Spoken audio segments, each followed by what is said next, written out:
Magandang araw po, si Doc Willie to.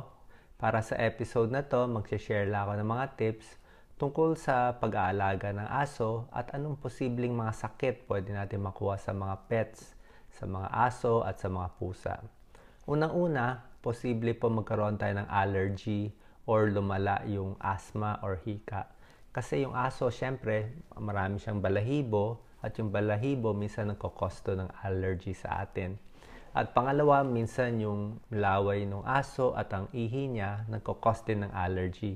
Kaya kung may hika yung mga bata o family members, baka mas maganda wag na lang mag-alaga ng aso. O kung gusto talaga mag-alaga, baka sa labas na lang ng bahay, wag naman sa loob ng kwarto.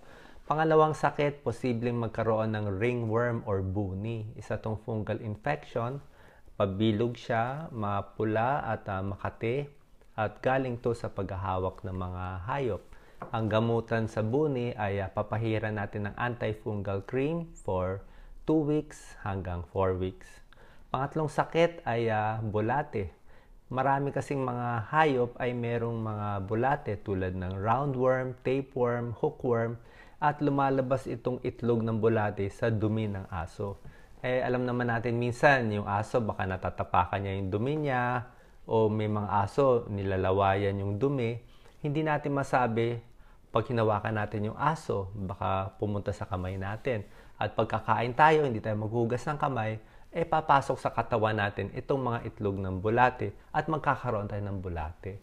Hindi po healthy, lalo na kung may mga bulate sa tiyan, pwedeng sumakit ang tiyan. Ang bulate nagkakos ng anemia, kulang sa dugo, at minsan may komplikasyon pa yung bulate kung saan-saan pumunta sa katawan natin. Pang-apat na sakit na iingatan, syempre ang rabies, di ba? Pag nakagat ng aso at pusa, pag yung balat natin nasugatan, lalo na kung may dumugo, hugasan agad ng sabon at tubig para matanggal natin yung rabies virus.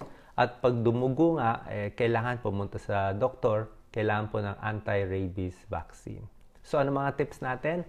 Syempre, number 1, hugas lagi ng kamay. Pag humawak ng mga hayop, kailangan maghugas ng kamay. Isipin natin baka may mikrobyo.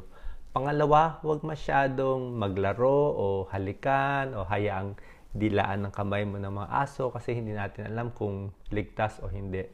At pangatlo, kailangan ipapabakuna natin yung aso. Ipapacheck din sa veterinarian na ma-check na wala siyang sakit.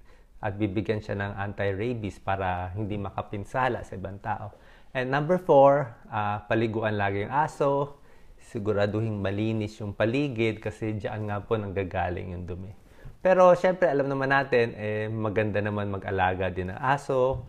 Nagbibigay ito ng pagmamahal. Pero dapat aware din tayo sa mga sakit na posible nating makuha sa ating alagang hayop. God bless po.